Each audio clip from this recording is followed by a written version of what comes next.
Bom, chegamos ao módulo 4, eficiência no uso da água, Water Efficiency. Bom, a água, como vocês sabem, de fato é uma questão relevante e será cada vez mais importante ao longo dos próximos anos. Não só no Brasil, né, no mundo todo, na verdade, há quem diga que a água é o novo petróleo. A coisa vai se tornar tão importante a este ponto na medida em que a demanda segue crescendo e a oferta é limitada, não é? Então a gente precisa controlar, de fato, gerenciar bem o uso da água, tanto em ambientes internos quanto em ambientes externos. A gente tem nessa imagem as estratégias que estão previstas na categoria do uso da água no processo de certificação LEED. Então, em resumo, nós temos aí, o objetivo é usar eficiente a água no paisagismo, tá certo? Há várias estratégias que a gente vai abordar daqui a pouquinho sobre isso. A redução do uso de água de processo, caso vocês ainda não conheçam essa expressão, eu vou informar daqui a pouco. A redução do uso de água indoor, tá certo? O uso interno da água. E também o tratamento o uso da água externo, como nós vamos ver mais aprofundadamente já já. Além disso, o uso de tecnologias inovadoras, tecnologias para a otimização do consumo, tratamento e reuso de água é outra coisa.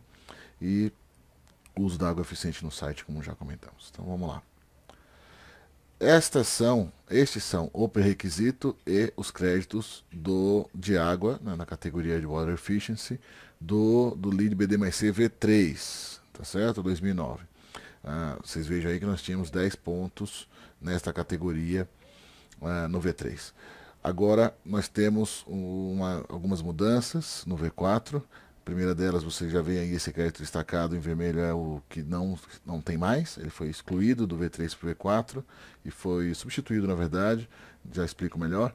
E estes são os créditos que compõem efetivamente a nova versão do LEED V4. Estão aí, eles estão revistos em alguns aspectos, inclusive nomenclatura, e vamos tratar deles já já.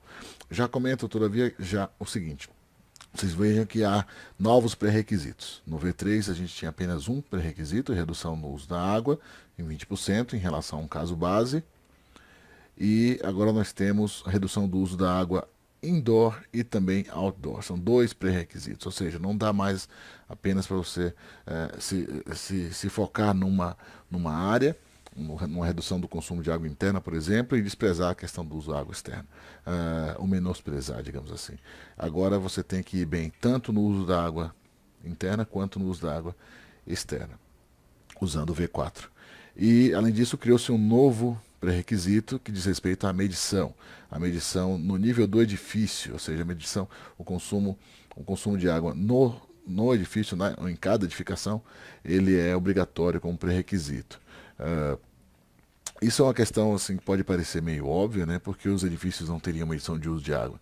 Para a gente é meio óbvio, mas você tem que ter em mente que esse é um sistema internacional, não é? Certo? E isso na verdade não é regra em todos os lugares. Então o LEED recomenda que isso seja feito, a medição do nível de consumo de água seja feita obrigatoriamente para os empreendimentos em processo de certificação LEED, não importa onde eles sejam construídos. Além disso, há créditos específicos para avanços na redução do uso de água interna e também externa. Além disso, crédito para o uso de água em torres de refrigeração, isso aqui é um equipamento de ar-condicionado, ok? E créditos para uma medição setorizada avançada, como nós vamos entender mais para frente. Aqui estão as equivalências, tá certo? O que era Water Use Reduction e Process Water Use Reduction, específico para schools, agora esses dois créditos foram agrupados em Indoor Water Use Reduction, que inclusive incorpora essa especificidade da certificação de escolas também. E o Water Efficient Landscaping, o paisagismo, a eficiência no uso da água no paisagismo, foi englobado no crédito de uso de água externa, ok? Ali estão os pré-requisitos e os dois novos créditos para Cooling Tower, torre de refrigeração e medição setorizada, tá certo? E aqui você vê a pontuação como ficou. Havia 10 créditos disponíveis no BD+C em água e há agora 11 no BD+C e 12 em outros, já comentam na sequência. E gostaria só de observar que esse crédito específico aqui, ó, Indoor Water Use Reduction, passou a ter 6 pontos possíveis, eram 4. Então agora pesou um pouco mais, tá certo? Dando mais importância a esse assunto da água. Eu entendo que para as nossas condições climáticas no Brasil, para a maioria das cidades, onde nós temos clima quente e úmido majoritariamente, e nós devemos considerar a possibilidade de marcar todos os pontos de água na categoria de água. Eu acho que eles são atingíveis em muitos casos, se você tem um bom projeto, se você tem uma equipe engajada e tem um plano de operações responsáveis, digamos assim, isso pode ser atingido com relativa facilidade. Inclusive porque os desperdícios também são muito grandes, muito frequentes. A gente pode otimizar o consumo de água com estratégias até simples e baratas. A gente consegue aumentar a eficiência assim, em percentuais importantes com a adoção de estratégias até relativamente simples. Vocês sabem, houve uma crise hídrica importante no Brasil, né, recentemente, especialmente na região sudeste, e por conta dos incentivos que se criaram na ocasião, isso em 2015, muita gente, muitos condomínios, de fato conseguiram economizar um percentual relevante do consumo de água. E muitas dessas estratégias têm a ver com hábitos, né? Muitas dessas economias estão relacionadas aos hábitos de consumo, os hábitos de uso, né, das pessoas. E a gente pode contribuir com isso diretamente, estimulando uma mudança de cultura, mudança de hábitos de uso, né, da água, e também instalando equipamentos e soluções, né, técnicas que podem ajudar a controlar os consumos, medir também e orientar a tomada de decisão nessa área. Estes são os créditos e os pré-requisitos previstos para a água, na categoria de água, para outros sistemas de certificação. Vejam, 11 pontos estão no BD mais C, para New Construction, Core and Shell, Healthcare, Hospitality, isso aqui é Distribution Centers e aqui Warehouses. Isso está previsto, são 11 pontos previstos nessa categoria para esses sistemas. Já no Schools e Retail, especificamente, são 12, porque há 7 pontos aqui em Indoor Water Use Reduction, ao invés de 6. Uma pequena diferença aí. Bom, vamos lá. Pré-requisito 1. Outdoor Water Use Reduction. A ideia é limitar ou eliminar o uso de água potável para áreas externas e irrigação para paisagismo. Essa limitação diz respeito a uma redução do consumo estimada, determinada em 30% com relação ao baseline. Esse caso base deve ser calculado com o uso desta ferramenta, essa ferramenta de orçamento, né, de dimensionamento de consumo de água, chamada WaterSense, promovida pela EPA, Environmental Protection Agency, Agência de Proteção Ambiental dos Estados Unidos, que desenvolveu essa ferramenta que é gratuita, é de acesso público, para que você possa calcular, estimar os consumos de água de um empreendimento em função das suas características, dos equipamentos, das design, dimensionamentos, das demandas de água de irrigação, etc. Das frequências de uso, dos regimes de uso e operação. Então você joga essas características na planilha, uma planilhazinha simples, e com isso você consegue estimar, calcular tanto o baseline quanto o percentual de redução do seu caso proposto, que eles chamam de design case. Okay? Essa ferramenta é disponível na internet e você pode acessar diretamente do site deles e fazer a sua conta. É uma planilha como se fosse uma planilha de Excel, onde você insere os dados de área, do tipo de vegetação, a demanda de água você estima em função das propriedades dessa vegetação. Você lança também os dados climáticos no Step 1, no primeiro item, passo ali, você lança a localização, aí ele identifica o regime climático e estima a pluviosidade média histórica, que são dados conhecidos, tá certo? E finalmente aí você obtém, você insere também os dados de regimes de uso e ocupação, e aí você vai ter uma estimativa do consumo estimado em galões por mês ou em litros por mês para aquele empreendimento. E dessa forma você calcula tanto o caso base, como eu disse, quanto o caso proposto.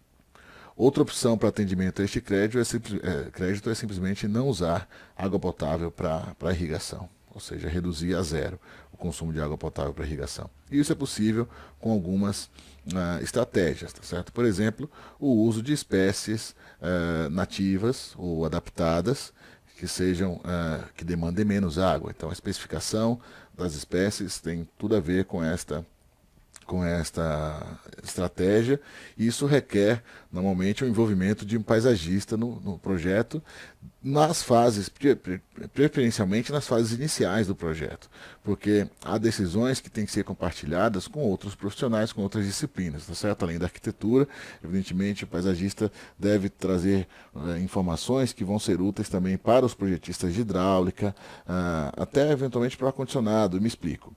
Quando você tem e aí a gente lida com uma questão fundamental que é uma dificuldade talvez cultural. Os nossos empreendedores, eles não estão habituados a trazer os projetistas todos para o início do processo. Eles vão contratando à medida que a coisa vai demandando, e eles vão se somando num processo meio linear. E o paisagista está lá no final, normalmente. O cara é chamado já quando a obra está praticamente pronta para poder pôr umas plantinhas ali nas jardineiras para ficar bonito na foto, para inauguração, tipo isso. Agora já não, a gente precisa, no processo de certificação, envolver as diversas disciplinas quanto antes melhor, através de um processo preferencialmente integrado, não é? Então nós devemos recomendar que o paisagista venha por exemplo, traga uma informação que é útil para o dimensionamento dos sistemas, que é a chamada pegada hídrica, ou a demanda de água que a sua proposição, né, que o seu projeto de paisagismo venha a agregar. E essa informação é útil para a gente poder dimensionar, para a equipe, né, os envolvidos poderem dimensionar adequadamente o volume de água a ser capturado para chuvas, para ser utilizado para este fim, e também o dimensionamento dos equipamentos de hidráulica, tá certo? Reservatórios, bombas, distribuição os fluxos de água, para que então isso possa ser incorporado da melhor forma no projeto para dar os melhores resultados. Então, e aí, se essa decisão se esse profissional só é chamado no final, ele não vai poder mais contribuir com isso. E se o projetista hidráulica não tiver essa informação, ele não vai considerar essa situação. Tá certo? Então, o reuso de água para quaisquer fins, na verdade, o reuso de água pluvial, ou mesmo água residual de consumo que possa ser tratada para ser utilizada para fins não nobres no empreendimento. Quais são os fins não nobres? Normalmente vaso, não é? Lavatório não, vaso, lavagens de áreas externas e rega, não é? Paisagismo. Então, a gente deve ter condições de estimar e definir essas estratégias em conjunto, né, com as diversas disciplinas envolvidas aí nas fases iniciais. A eficiência da irrigação, por exemplo, ela tem a ver não só com as plantas, com a demanda hídrica do paisagismo, mas também com a área, claro, mas também com o sistema de irrigação a ser utilizado. Porque se você utiliza a rega por aspersão, você tem perdas, você tem evaporação, você molha a planta, molha a calçada, molha pessoas, molha carro, molha a rua, molha a parede. Então você tem desperdício de água considerável no sistema por aspersão, ao passo em que no sistema por gotejamento, ele chama de dripping irrigation. O sistema dripping irrigation, ele traz uma vantagem importante, que é de você poder dimensionar, distribuir, né, a irrigação para as áreas onde sejam necessárias e disponibilizar a água na medida do necessário para o que a planta precise, e em função da demanda da pluviosidade local. Isso pode haver então uma medição contínua ali do nível de pluviosidade registrado aí, realizado, e também a medição do nível de umidade no solo, de forma que se tiver chovido num dia, não vai precisar irrigar naquele dia, talvez nem no próximo, e se chover no outro também não, e daí por diante, demandando, portanto, água para rega somente na medida do necessário. Tá? Daí a importância de você prever a possibilidade de capturar água de chuva para destinar para esses fins. As águas residuais de consumos, de lavatórios, de chuveiros, etc., também podem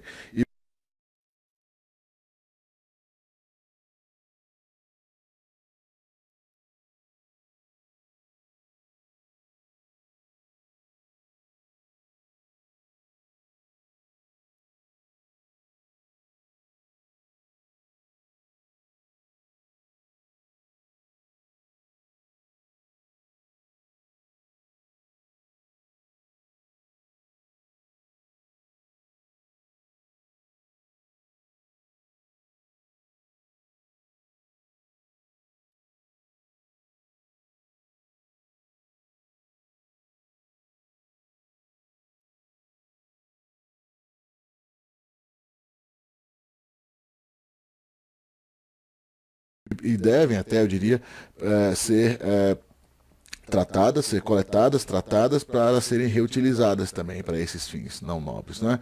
Para rega, para vaso, etc. Isso é uma estratégia que faz muita diferença na eficiência, né, hídrica dos empreendimentos, tanto residenciais quanto comerciais. Certo? Quando eu comentei a possibilidade de envolvimento do projetista de ar-condicionado também, é porque nessa questão do uso de água reciclada, de residual, você tem a possibilidade de acrescentar aqui também água de condensação, que é resultante da operação do ar-condicionado. Então, os sistemas de ar-condicionado retiram a umidade do ar, não é? Uma vez que ele diminui a temperatura, e aí diminuindo a temperatura você tem a redução do volume do ar, e aí a umidade relativa, como já é normalmente alta, ela alcança a saturação, e isso faz provocar a condensação, que por sua vez gera um grande volume de água para empreendimentos que usam ar-condicionado full-time, a maioria dos casos edifícios de escritórios, por exemplo, onde você tem então uma fonte de água interessante e grande, né, importante, um volume importante em muitos casos, água desprezada normalmente, que normalmente é reposta com água potável, que a gente poderia e deveria, até eu acho, tratar para poder reutilizar para esses fins chamados não nobres, tá certo? Você pode destinar também para esses fins água não potável proveniente das agências, das próprias concessionárias.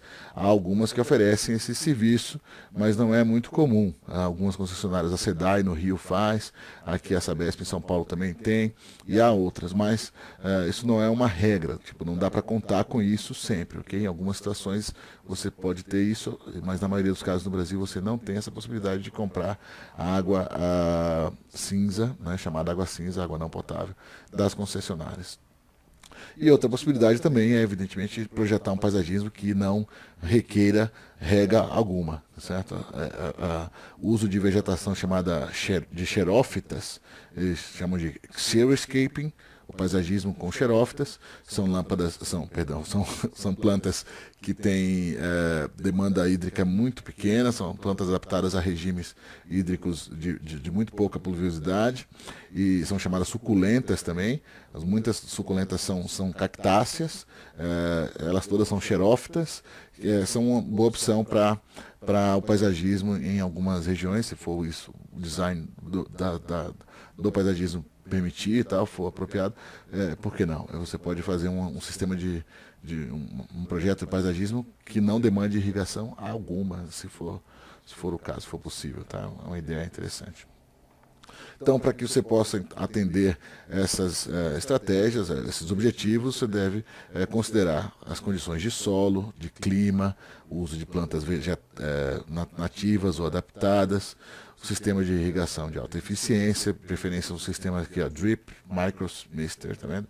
Sistema de irrigação por gotejamento, com controles, com sensores, tá certo? Usar água de chuva, água cinza ou água de condensação, considerar a exposição ao sol, porque isso aumenta a evaporação, o estudo de sombras de empreendimentos existentes, pré-existentes, e o que traz também benefícios para a redução do efeito ilha de calor. Tá certo? Você deve pensar em uma vegetação que traga, que seja adequada a esse conjunto de variáveis aí. Então, além do cálculo, para você apresentar para documentar para atendimento ao pré-requisito, além do cálculo da demanda hídrica, você deve calcular tanto o baseline quanto o design case, você deve calcular também a demanda de água não potável para ser disponibilizada para esses fins não nobres. Tá? Ok? Ou seja, nessas imagens, algumas aplicações de soluções de paisagismo. Aí, uma solução por aspersão, solução por gotejamento, e o conjunto, e aqui um sistema que traz uma solução pré-fabricada, né, industrializada para uso residencial, especialmente, onde você tem um conjunto que já é reservatório, bomba, filtro, tudo isso, cloração, um sistema que faz um conjunto de tarefas aí para uso residencial bastante interessante. Você pode simplesmente comprar e mandar instalar na sua casa ou na casa do seu cliente. Inclusive águas pluviais você pode coletar, tá vendo aqui a calhazinha descendo aqui para reuso no próprio empreendimento. que no detalhamento de uma planta, você não precisa ler isso, não vem ao caso, só para você ter ideia de que existe uma planilha de cálculo e uma definição de layout, uma distribuição de pontos, um dimensionamento adequado das instalações para que você possa documentar essa aplicação adequadamente. E para calcular, na tabela você vai ter essa referência. Agora nós estamos no pré-requisito 2, já é consumo de água indoor, tá certo? São águas de consumo interno. Você precisa conhecer os consumos das peças sanitárias que você vai instalar no seu projeto. Então é preciso que haja uma especificação de metais e louças que sejam mais eficientes do que aquelas previstas para um caso base, um baseline. Então, da mesma forma, você também tem uma planilha e você insere nela os perfis de consumo, perfil da população, identificação de gênero, masculino, feminino, porque isso interfere na frequência de uso das peças, não é? E aí você calcula, a planilha te dá os dados de consumo estimado para cada uma das peças, você estabelece assim um caso base, o baseline, consumo estimado base, e sobre este caso você trabalha substituindo as peças por peças de melhor eficiência. Certo? São peças que devem reduzir o consumo de água. E essas peças devem proporcionar para o mesmo regime de uso, para a mesma população, quantidade de peças, etc., um consumo pelo menos 20% menor. É o mesmo percentual estabelecido já lá atrás no pré-requisito no V3. Para isso você deve usar preferencialmente equipamentos que tenham o selo WaterSense.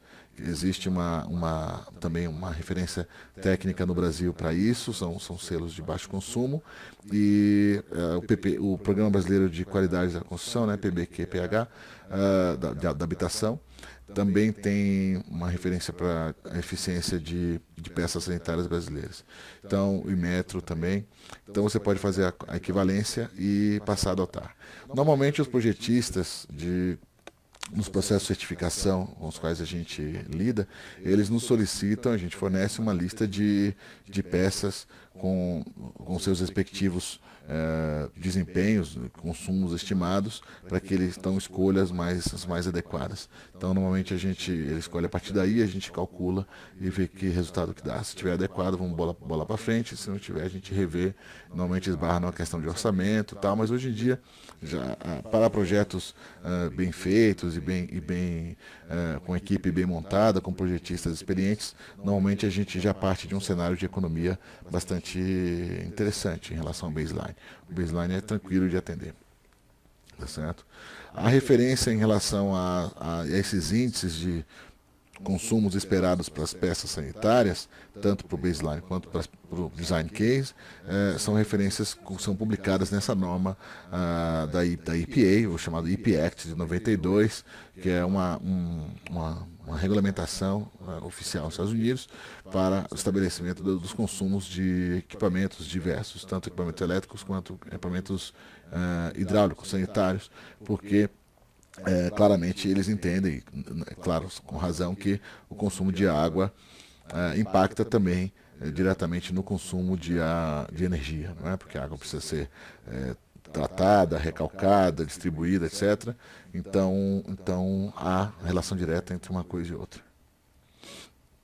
E aí estão alguns exemplos de equipamentos que são considerados nessa estimativa das reduções de consumo.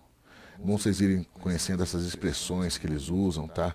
Water closets, eu até aproveito para comentar, water closets são bacias de caixa acoplada, tá? Quando você fala em toilets, toilette, né, palavra francesa, se refere a vaso sanitário em geral, um toilet.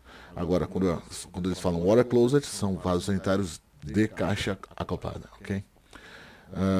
Urinals são mictórios e aí podem ser inclusive sem água. Os mictórios sem água são chamados de waterless urinals, tá certo? E tem as peças, os lavatórios, tem chuveiros, pias de cozinha, assim que se refere a esses equipamentos. São todos são plumbing fixtures, assim que eles chamam. Fixtures são peças sanitárias, ok? aqui nós estamos tentando ver no detalhamento de como você pode, o que você deve considerar nessas estratégias de projeto, como nós já comentamos. O uso de peças de alta eficiência, o uso de água de chuva, o uso de água tratada no local para remoção de partículas sólidas e também eventualmente poluentes, partículas biológicas, não é? Ou seja, cocô de passarinho que tenha na água de chuva, etc. Você possa tratar para reutilizar. O tratamento é uma condição necessária, ok? Você precisa ter para poder reutilizar a água. Aqui embaixo está comentando apenas o fato de que você deve apresentar as plantas, também calcular a população baseada nos Full-Time Equivalents, FTE, pessoas ocupantes do empreendimento, para considerar no cálculo do baseline e também no design case, como nós comentamos. Ok? Esse é um exemplo, são dois exemplos, na verdade, de caso, um caso que eu tive a oportunidade de conhecer, são instalações no sanitário masculino, né, claro, de um escritório de arquitetura em Nova York, que é responsável pelo projeto de muitos empreendimentos certificados, e o próprio escritório, chamado FX Foley, como você vê aí embaixo, também é certificado nos interiores, no LEED CI Platinum, nesse caso, e no sanitário eu tive a oportunidade de usar, né, e fotografar esses equipamentos, que eu achei interessante o design da peça. Vocês vejam aqui os botões muito claramente identificados, né? O uso do botão do vaso de duplo fluxo, né? Caixa acoplada do duplo fluxo, claramente identificado aqui qual é o de baixo consumo e de alto consumo. São 3 ou 6 litros, né? Em muitos casos, as peças aqui mais usadas no Brasil, mais comumente usadas no Brasil, são aquelas que têm um botão central com 2 botõezinhos, um menorzinho e um maior, assim. As pessoas normalmente usam errado, porque elas apertam os dois juntos, ou então você vai apertar só o maior e aperta os dois, sei lá, e aí acaba não funcionando. Não é um design muito bom esse do botão central em cima da caixa acoplada lá. Mas há casos em que há 2 botões, então, o design é uma coisa que faz diferença na frequência, na forma de uso, né? Porque as pessoas precisam ser educadas para usar direito a coisa. E à direita a gente vê um mictório sem água, um Waterless Urinal, até com um design bem interessante, justamente para favorecer o fluxo do fluido, não é? da urina, para que ocorra essa penetração do fluido ali, né, do xixi, né, vamos dizer assim, né, claramente, através do sifão, onde tem um reservatório lá embaixo que recebe, não é, urina e que tem um óleo orgânico que é mais leve, menos denso, não é, que o xixi, e ele assume a superfície, ele fica sempre na superfície, isso veda o reservatório de forma que não há extravasão de odores e tal. É um negócio que funciona bem. E até bonito, né, o mictório. Este é outro caso também muito interessante, muito mesmo. Eu tive a oportunidade de conhecer também com colegas em missão técnica durante a Green Build de São Francisco, foi em novembro de 2012, é o prédio da sede da Companhia de Águas de São Francisco, SF, Public Utilities Commission. E inclusive, é um prédio que nós devemos voltar a visitar este ano, durante a feira da Green Build deste ano, que vai ser em Los Angeles, e nós vamos a São Francisco de novo antes, para algumas visitas guiadas lá, que serão realmente muito legais. Este é um dos que a gente deve voltar a visitar. Esse sistema que eles usam lá, chamado Living Building Machine, é um sistema de tratamento de água residual que envolve tanto águas cinzas quanto águas negras. Não sei se vocês sabem, os que não conhecem, comentam, água cinza é água residual, tá certo? Água que pode ser tratada para ser reutilizada. E nesse tratamento você pode jogar águas pluviais também, que assim se tornam também água cinza, junto com as outras águas residuais, ou podem ser águas negras, que são aquelas resultantes do uso do vaso sanitário, ou mictório, portanto, água de dejeto, né, com matéria orgânica. Então, o tratamento de águas pluviais, por exemplo, é simples, porque ele basta ser físico. O tratamento físico é filtragem, eliminação de partículas sólidas e boa, acabou. Você pode talvez até fazer uma cloração, mas nem precisa.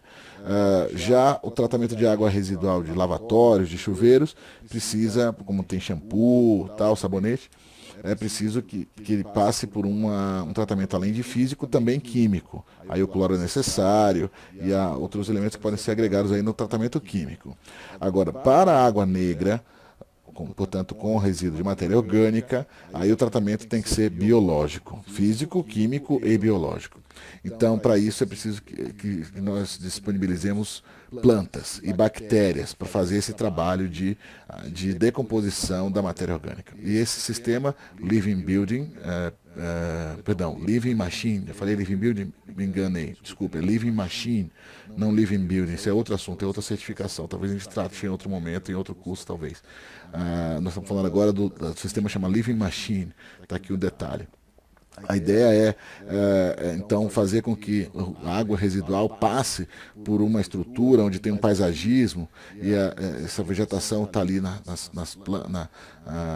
tem a terra, mas também tem muita pedra, muito porosa, então tem muito ar ali, as bactérias ficam ali e essa água é comprimida, ela é projetada, ela é pressionada, é um sistema mecânico que faz com que essa água seja impulsionada para dentro do sistema e depois sugada uma vez mais e pressionada uma outra vez, em processos de sucção, eles chamam de movimento de maré, tá certo? Um movimento de maré que faz com que se estimule a oxigenação dessa água aí junto com a terra e com a vegetação e com a pedra, e isso faz com que as bactérias sejam estimuladas portanto, a decomposição da matéria orgânica seja estimulada, seja dada uma turbinada, digamos assim, uma acelerada no processo de decomposição da matéria orgânica. Aí são 4 tanques, a água vai passando de um para outro na sequência e no final ainda tem mais um reservatório onde a água recebe um banho de luz, de radiação ultravioleta, na verdade. Bom, tecnicamente não é luz porque não é visível, mas o fato é que há uma radiação aí ótica a ser a qual a água se submete, para final das contas eliminar as últimas bactérias que talvez tenham sobrado, para que a água fique então limpa o suficiente para voltar a ser utilizada no próprio prédio para fins não nobres, uma vez mais. Então volta para o uso no vaso. Isso faz com que o empreendimento tenha uma redução do consumo de água potável aí de 90%. Certo? Reduzindo abruptamente a demanda de água potável. É um exemplo interessante. Eu volto aqui, essa é a parte visível do sistema, você vê apenas o paisagismo para fora, aqui você vê a parte interna, aqui você vê a parte externa para a rua do sistema, então você tem um conjunto de soluções aí bastante eficazes e até esteticamente interessantes. Living Machine é um sistema patenteado por essa empresa.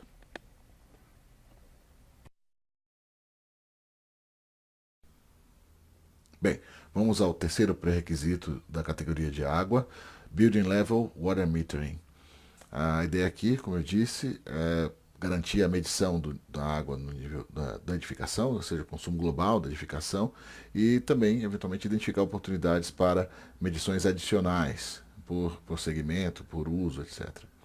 A ideia, então, é você garantir essa medição do consumo de água potável total do empreendimento, e com dados registrados mensalmente ou anuais, de forma que eles possam ser compartilhados com o USGBC para o consumo total do empreendimento para um período de 5 anos após a certificação do empreendimento. Isso é uma obrigatoriedade, tá certo? É um pré-requisito. Então você precisa poder medir e guardar esses dados para serem fornecidos ao USGBC. Há inclusive referência a isso nos MPRs, nos Minimal Program Requirements do LEED, que a gente já comentou lá atrás na aula 2, eu acho. O crédito 1, Outdoor Water Use Reduction, como eu disse, o objetivo é redução do consumo, não é, de água potável para áreas externas agora. Isso envolve também, claro, a irrigação, a rega, né, o paisagismo. Então, o crédito prevê um ponto para uma redução de 50% ou 2 pontos para uma redução de 100%, ou seja, não usar água potável qualquer para usos externos. Portanto, você consegue isso com um paisagismo eficiente, com o uso da água da chuva, coleta e tratamento, não é, para uso em áreas externas de lavagens e regas, etc. E isso é estimado, é calculado em função de um caso base, estimado com o uso da ferramenta da EPA, Water Sense Budget Tool. tá certo? Que é, como eu disse, gratuita para você poder estimar os consumos tanto do caso base quanto do design case, que deve ser menor, pelo menos 50% em relação ao caso base.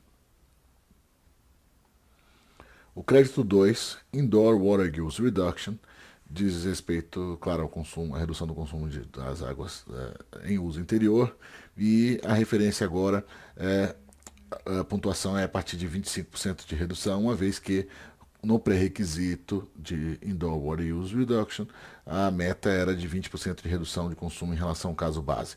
Então, a partir de 25% você marca 1 ponto. E a partir de, então, com 30% marca 2 e assim segue de 5 em 5, indo até 6 pontos possíveis no BD mais C ou 5 pontos possíveis em algumas categorias específicas, para 45% de redução.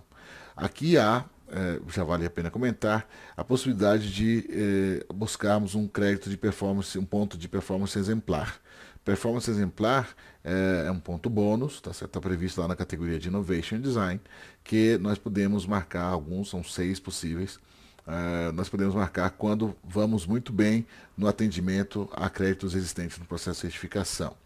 Isso quer dizer que, muito bem, quer dizer o quê? Quer dizer, quando você atinge um determinado nível superior o limite de pontuação daquele crédito. Neste caso, por exemplo, aqui 50% nos dá direito à pontuação máxima. Então, se nós atingirmos uma redução de 55%, que seria o próximo degrau, que eles chamam de threshold, palavrinha meio chata, tá certo?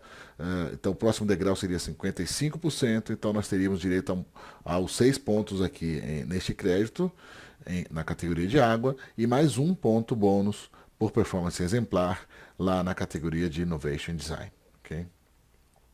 É algo possível em muitos casos. Crédito 3, Cooling Tower Water Use. O objetivo aqui é garantir não apenas a otimização do uso de água potável para este fim, a reposição de água nas torres de refrigeração, como também garantir qualidade destas instalações e funcionalidade, porque existe uma questão de acumulação de resíduos, né, de minerais que estão presentes na água, que vão se acumulando na tubulação hidráulica e formando diminuição da seção, né, porque vão formando crostas internamente ali, e isso pode prejudica o rendimento dos equipamentos e a performance operacional, o consumo de energia, etc. Então a ideia é garantir ao mesmo tempo a possibilidade de você até não usar água potável, tá certo? Usar água de reuso para cooling tower, o que é uma boa ideia, é algo viável tecnicamente, ok? Você destinar água não potável para este fim, desde que haja um controle de qualidade e controle do conteúdo, digamos assim, de alguns minerais, como o óxido de silício aqui, por exemplo, tal. Aí tem uma definição aqui das quantidades em partes por milhão previstas, máximas, tal. E isso para garantir que a água não vá prejudicar o rendimento do equipamento ao longo da vida útil, tá certo? Prevista para algumas décadas. Então, é uma boa ideia, é recomendável, mas é preciso que se tome este cuidado com esse assunto, que não estava previsto na versão 3 do LEED. Isso é algo novo, é uma evolução do V4, confirmando o conjunto lá da estratégia de elevação da qualidade, elevação da barra, do nível de desempenho dos edifícios certificados LEED. São 2 pontos neste crédito.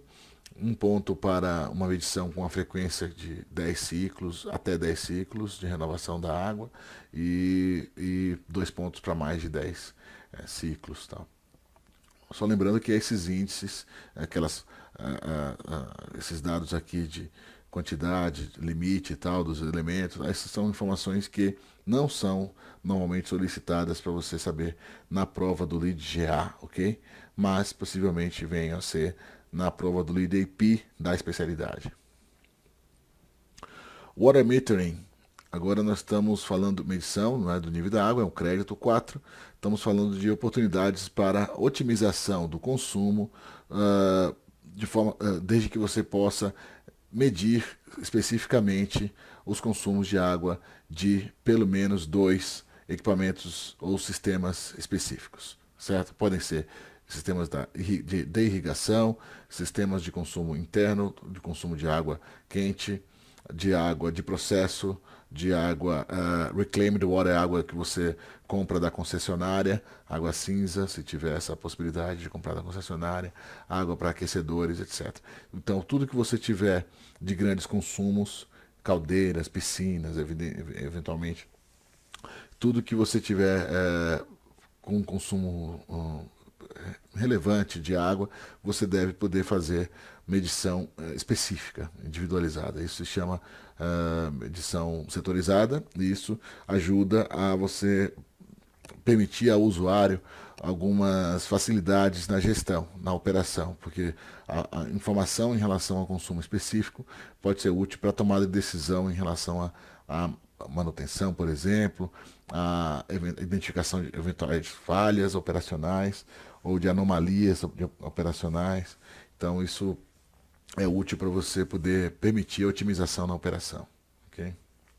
Para a healthcare, ou seja, para hospitais, há algumas propriedades, algumas particularidades. Você deve medir, são mais equipamentos, são mais cuidados que você tem que ter com a água em ambientes hospitalares. Então, eles exigem, para atendimento a este crédito em hospitais, 5 ou mais equipamentos ou sistemas, subsistemas de água para serem medidos, como esses que nós estamos vendo aí, por exemplo, tá certo? Lavanderia, laboratório, sistema de esterilização, fisioterapia, hidroterapia, centros cirúrgicos, etc. As especificidades aí do healthcare, ok? Muito bem, chegamos aqui às terminologias de água, da categoria de uso eficiente da água. Vejam, por favor, aí quais são aquelas que você precisa de algum esclarecimento. Recomendo que vocês voltem sempre ao material de terminologia técnica que é fornecido aqui no curso. Você provavelmente encontrará todas essas expressões lá nesse material que nós fornecemos aí. Aproveito para comentar, HET são High Efficient Toilets, tá certo? São vasos de alta eficiência em relação, claro, ao uso da água. Mais algum esclarecimento? Acho que talvez... o Water Sense é aquele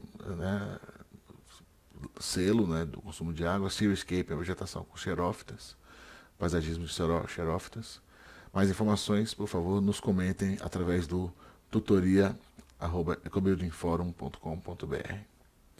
Muito bem, isso conclui o módulo 4. Na próxima semana, energia e atmosfera. Até lá. Muito bem, aula de exercícios do módulo 4, eficiência da água. Você percebeu que esse foi um módulo mais curto, né? As aulas são mais curtas porque são menos créditos, não é? Mas não são menos importantes. Nós temos aí 10, 11 ou 12 pontos de categoria de água para marcar, e reforço, como eu comentei antes, nós devemos buscar marcar todos esses pontos nos processos de certificação no Brasil, né? Porque há a possibilidade, porque a nossa oferta de água pluvial é elevada na maioria dos casos no país, então vocês devem mesmo considerar isso. Vamos lá, aos exercícios de água. Questão 1. Quais são as duas principais fontes de água potável? Choose two. Capturar água de chuva, um lago ou vapor, ou uma fonte de vapor. Municipal Water Systems, são sistemas de águas municipais. Oceano ou um poço público-privado. Well é poço, nesse caso, né? São dois, o que vocês acham?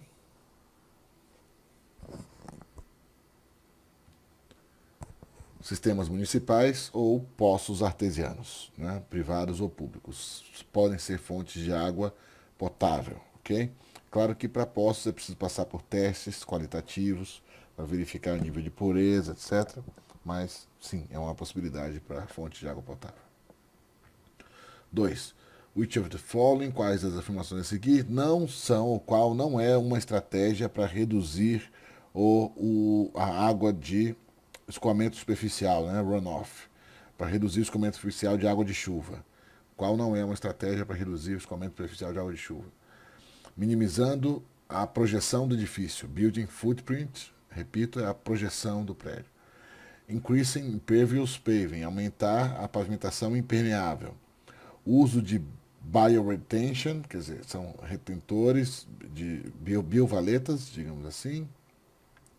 A instalação de cobertura vegetada e a coleta de água de chuva.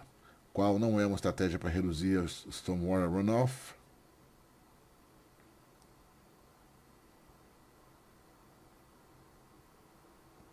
O aumento da superfície impermeável, claro, porque com o aumento da impermeabilidade você vai, ao contrário, aumentar o escoamento superficial, ok?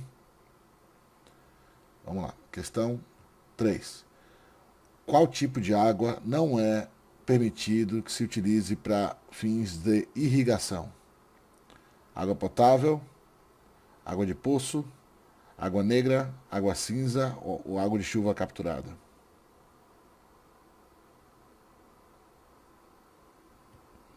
Água negra, água que tem conteúdo de matéria orgânica, não é admissível para fins de irrigação, ok?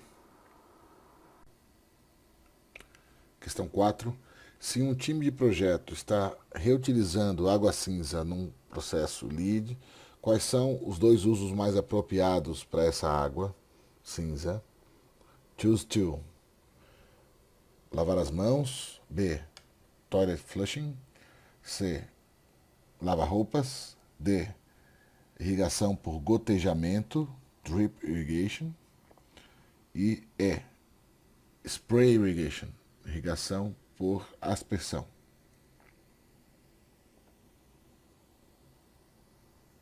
O uso de água cinza mais apropriado é toilet flushing, drip irrigation. Aqui a questão é a seguinte, bom, lavar a mão, claro, evidentemente não pode, não é lavar roupa também não, tá certo? Está relacionado ao nosso uso humano. E a água de irrigação poderia ou não? Bom, tecnicamente sim, poderia, claro. Só que esse não é o uso mais apropriado, porque o uso mais apropriado é o uso eficiente. Então você pode usar no vaso sanitário, isso é uma boa para deixar de usar água potável para vaso, e irrigação por gotejamento, que é mais eficiente e mais apropriado, portanto, para o uso de água cinza do que a rega por aspersão, tá certo? Spray irrigation, porque você desperdiça muita água por aspersão, tá? Tanto por evaporação quanto pelo próprio desperdício da água que é distribuída aí para uma área possivelmente até maior do que a área de paisagismo propriamente, então tem muito desperdício associado ao uso da rega por aspersão. Então, o uso mais eficiente, já que você vai tratar água de cinza, né, água de chuva, água de resíduo para tratar, bombear, etc., para distribuir, é melhor você usar da maneira mais eficiente, tá certo? Mais eficiente, ou seja, irrigação por gotejamento. Ok? Questão 4, 5 agora. A instalação de medição, submedição, submeters, né, medições por sistemas ou por subsistemas, por equipamentos de água no edifício vai possibilitar ao facility manager, ou gestor predial, a habilidade de fazer o que, a exceção de qual fazer, quais dessas opções aí, a exceção de qual. Bom, avaliar a qualidade da água de chuva. Track consumption, quer dizer, acompanhar o consumo, né, da operação dos equipamentos. Determinar a performance de alguns equipamentos. E D, pinpoint leak. Leak é vazamento, ok? Pinpoint leak, então você determinar exatamente onde está um vazamento. Quais são, então, as possibilidades que um gestor teria com o uso de medição setorizada, né, de água, e qual não seria uma possibilidade. Ele não poderia avaliar a qualidade da água, porque essa é uma questão que não está relacionada à medição de volume, está relacionada às propriedades da água, tá certo? Então não é uma questão de medição. Ok? Lembro, questões, por favor, enviem por e-mail para tutoria@ecobuildingforum.com.br. 6. Qual estratégia não seria efetiva na redução do uso de água potável para rega? Qual estratégia não seria efetiva? Bom, tá fácil, acabei de comentar, exatamente, spray irrigation, a rega por aspersão não é a forma mais efetiva, eficaz de se utilizar água para rega, né, para irrigação e paisagismo. Tanto a gotejamento, opção B, quanto o uso de mulching.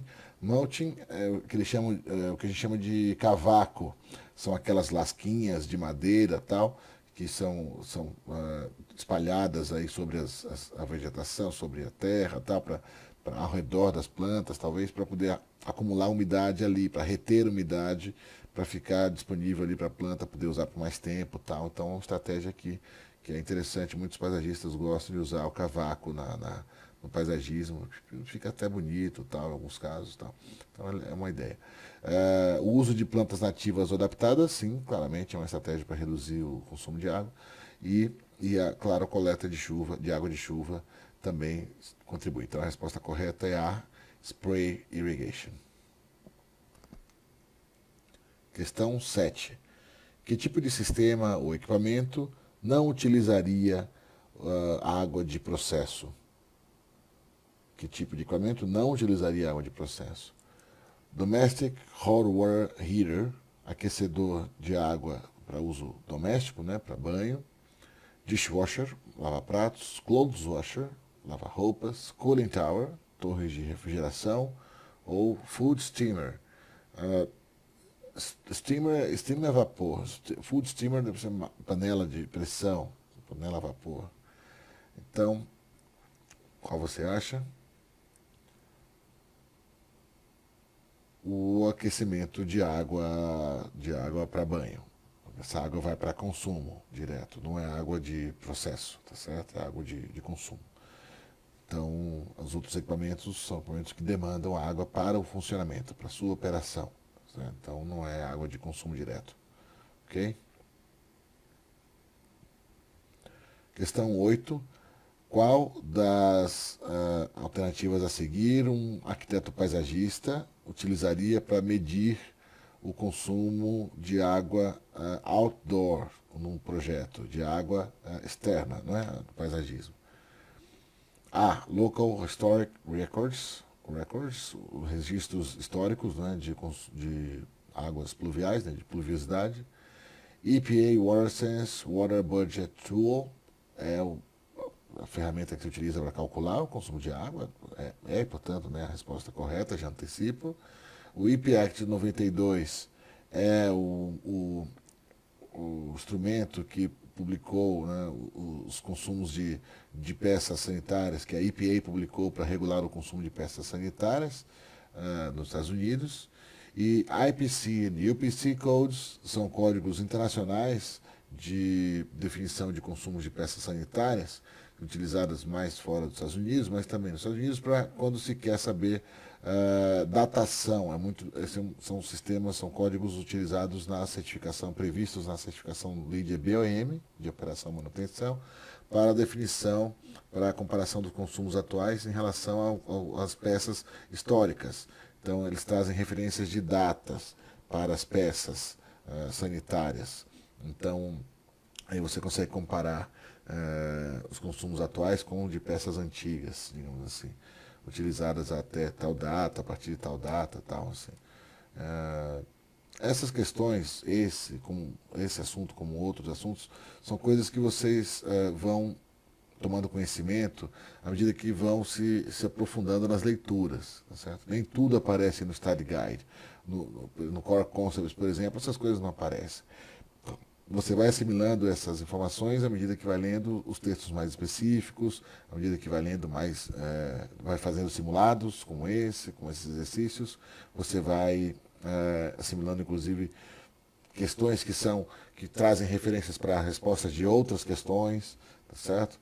Então, isso vai melhorando à medida que você vai se aprofundando nas leituras, ok? Questão 9. Wastewater from a restroom sink, ou seja, água de resíduo de uma pia de quarto, tá certo? De uma habitação, ou seja, de uma suíte, é considerado que tipo de água? Água cinza, água negra, água potável ou de chuva? Bom, essa é fácil, né? Não? Claro que é. A água cinza. Água de reuso, água para ser destinada, eu acho que deve, né, deveria ser, a gente deve prever essa possibilidade de poder destinar água de resíduo de pias, de chuveiro, para tratamento, para reuso. Então vira água cinza, que pode ser reutilizada para outro fim. Água negra, claro, você sabe aquela que é oriunda do uso do vaso, né, água com matéria orgânica, vaso e mictório. Água potável, água de chuva, claro, não poderia ser. Tá? Qual das estratégias a seguir é utilizada para conservação de água potável, para redução do uso de água potável? A instalação de um sistema séptico no local, a instalação de um laguinho de biorretenção, uma biovaleta, se preferir, o aumento da superfície de filtração do runoff e a instalação de dual flush toilets, são vasos de duplo fluxo. Redução do consumo de água potável. Qual a estratégia?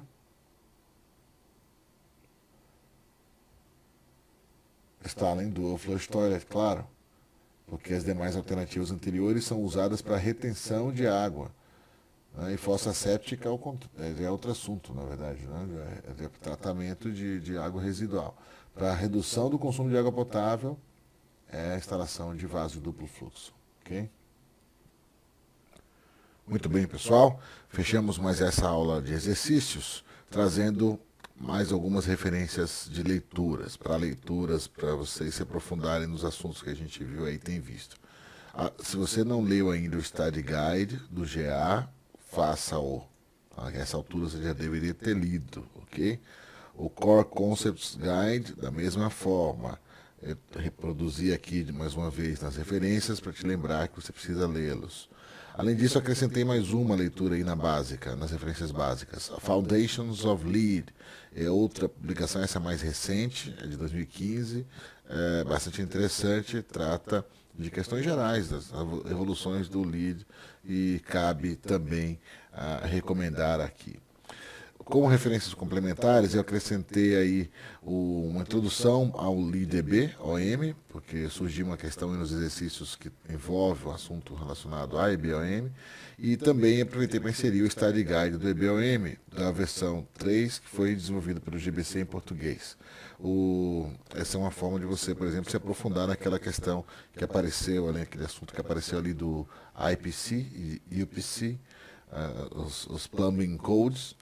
Você pode saber mais a respeito a partir da página 48, não falha a memória, 49 desse documento do Study Guide do IBOM em português, que, lembro, ele foi elaborado para a versão anterior do processo de certificação, mas essa questão em particular, ela se reproduz no V4 da mesma forma, ela não mudou de um ano para outro. Então, e lembro também que, claro, essa é uma leitura complementar, recomendada, mas não absolutamente necessária, porque não é um assunto que certamente será aprofundado, que será abordado com ênfase na prova do GA. Apareceu nessas questões que nós selecionamos ali para trazer para vocês, não custa acrescentar informação para a leitura, é útil de qualquer forma para a sua formação profissional, mas não é algo com que você tenha que efetivamente se preocupar assim mesmo para a prova do GA, ok? Repito, mas é uma leitura recomendada porque é útil e pode aparecer uma questão ou outra como apareceu aí nesse exercício, como nós vimos, tá? The Coast of Green Revisited é mais uma publicação do Gregory Katz sobre o custo da construção sustentável. Não está relacionado especificamente ao assunto da água, que é o assunto desta categoria que nós vimos agora no módulo 4, mas trata de questões gerais. E a cada aula eu vou trazendo aqui, chamando a atenção para uma publicação de assuntos gerais que vale a pena ser lida, ok?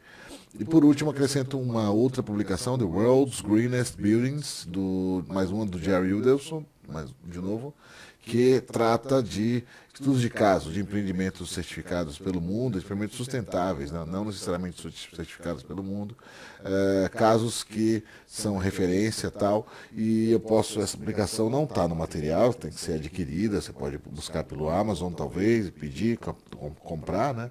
E eu recomendo, que é uma publicação que traz várias ilustrações, um livro muito bem ilustrado, e traz dados técnicos e ilustrações também de performance, simulações computacionais, de vários projetos interessantes, importantes aí pelo mundo, muitos dos quais estão também numa lista que eu mesmo elaborei anos atrás, de Green Buildings que eu considero os melhores do mundo. Eu, inclusive, publiquei essa lista, a minha lista dos top 10 dos melhores Green Buildings do mundo, eu publiquei no meu blog, no blog do Macedo.com.br. Para quem não conhece, recomendo que conheçam. O blog está disponível para consulta, é aberto, evidentemente, e lá tem muita informação a respeito de arquitetura e sustentabilidade, e eu publiquei lá essa minha lista dos melhores Green Buildings do mundo, edifícios que eu já tive a oportunidade de conhecer, de visitar, de conhecer as pessoas envolvidas, etc. Então, por isso eu posso ficar à vontade para comentar e compartilhar com os colegas essa é a minha opinião. E muitos deles coincidem também com a lista do Jerry, que ele coloca nesse livro The World's Greenest Buildings. E é um livro que eu realmente recomendo por essas razões todas, porque é bem ilustrado, etc. e tal, e traz aí, eu acho que um bom fechamento assim, de conteúdo para esta aula, para trazer para qualquer uma delas. Então, a cada aula eu vou trazer mais uma referência útil para leitura para vocês, para complementar a formação dos colegas, ok? Muito bem, é isso aí por hoje. Até a próxima semana. Até já.